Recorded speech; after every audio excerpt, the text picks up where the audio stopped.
আর সে কেমন মুসলমান? ওই ব্যক্তি বলছেন নামাজের পরে সুবহানাল্লাহ, আলহামদুলিল্লাহ, আল্লাহু আকবার, কালামুল্লাহ শরীফ পড়া শুধু বেদাত নয়, এটা নাকি হারাম। আমি বলতে চাই আপনাকে আবার কালিমা পড়ে আবার মুসলমান হতে হবে। কথাগণ ঠিক কিনা বলেন? ওই আব্দুল ওহাব নজদির উত্তরসূরি এখন আমাদের দেশে আছে না নাই? জোরে বলেন, আছে না নাই? আমি আশ্চর্য হয়ে গেলাম, অবাক হয়ে গেলাম। আপনারা মুরব্বী বাবারা একটু কথা বলিয়েন না।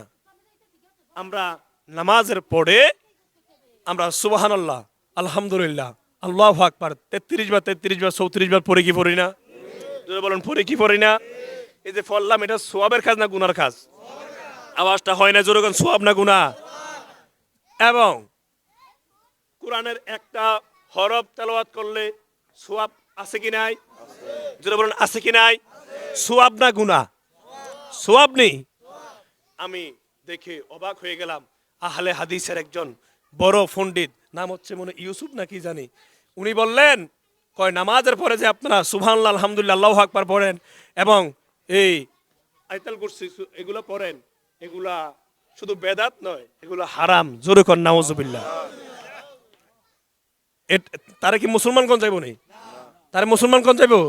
আরে ভাই, আমি নামাজ পড়াইলাম, নামাজ পড়লাম, আমার শরীর পবিত্র, আমার শরীর পাক, আমি আল্লাহর কালামুল্লাহ শরীফ পড়লাম, সুবহানাল্লাহ বললাম, আলহামদুলিল্লাহ বললাম, আল্লাহু আকবার বললাম।